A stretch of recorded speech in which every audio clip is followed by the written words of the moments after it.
Assalamualaikum warahmatullahi wabarakatuh. Nama saya Anissa Diamensika Fitri. Saya berasal dari Fakultas Kedokteran dengan NIM 012111133269.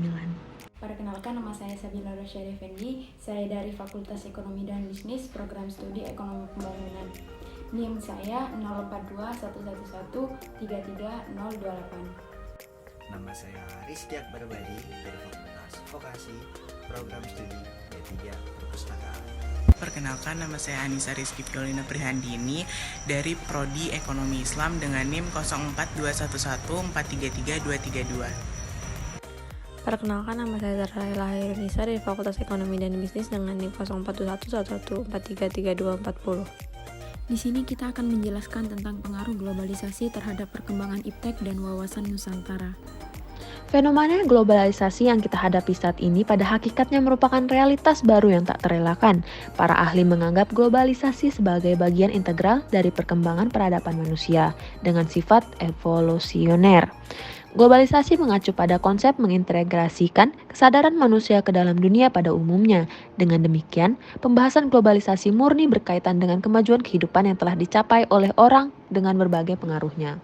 Di kalangan para ahli, diskusi dan perdebatan tentang fenomena globalisasi telah berlangsung marak lebih dari 1,5 dekade belakangan ini, diawali atau berbarengan dengan munculnya tulisan-tulisan prediktif dan peramalan tentang masa depan dunia yang dilakukan para ahli jauh sebelumnya dan sesudahnya.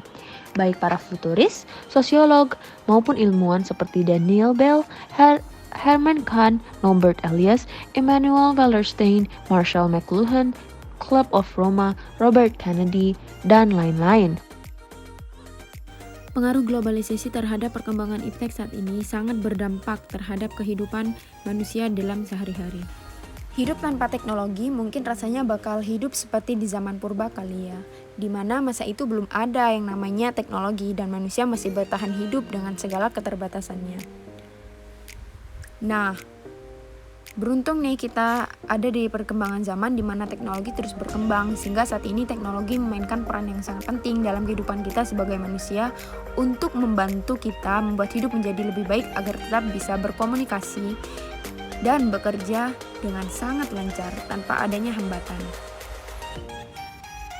Sebagai negara berkembang, Indonesia juga turut merasakan dampak dari kemajuan teknologi ini.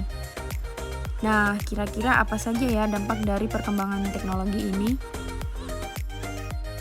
Beberapa bidang yang berkembang seperti komunikasi dan pertukaran informasi yang kita lakukan. Bahkan, pada tahun 2020, Indonesia berada pada peringkat ke-8 dunia dalam hal jumlah pengguna internet, karena internet telah mendukung proses pembelajaran jarak jauh. Dengan teknologi ini, kegiatan belajar mengajar dapat dilakukan dengan tatap muka. Saat ini sudah terdapat aplikasi belajar online yang bisa menyediakan berbagai materi pelajaran sekolah dalam bentuk video pembelajaran.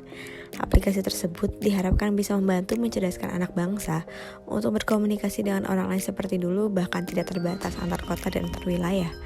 Akses komunikasi saat ini bisa terjalin ke semua orang yang ada di seluruh penjuru dunia tanpa perlu melalui surat kabar ataupun televisi untuk mengetahui informasi terupdate. Saat ini, internet mengambil peran keduanya.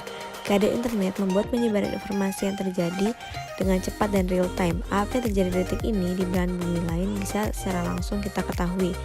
Dan saat ini juga, di bidang pendidikan selalu mengalami kemajuan bahkan sebelum adanya e-learning teknologi. Seperti contohnya smartboard dan proyektor sudah diintegrasikan ke dalam ruang kelas untuk meningkatkan pengalaman belajar bagi siswa. Bahkan, masyarakat yang tinggal di pelosok atau desa-desa terpencil juga saat ini bisa menikmati internet dengan kemajuan teknologi.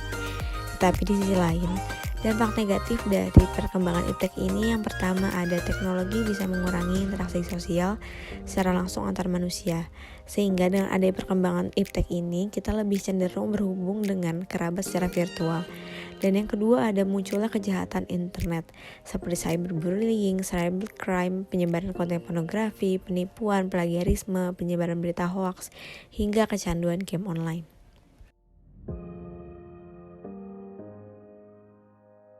Wawasan Nusantara adalah cara pandang dan sikap bangsa mengenai diri dan lingkungan yang serba beragam dan nilai strategis dengan mengutamakan persatuan dan kesatuan bangsa. serta wilayah dalam menyelenggarakan kehidupan bermasyarakat, berbangsa, dan bernegara dengan tujuan untuk mencapai tujuan nasional. Wawasan Nusantara di era globalisasi ini kini mengalami perubahan akibat semakin berkembangnya iptek dan kemajuan teknologi.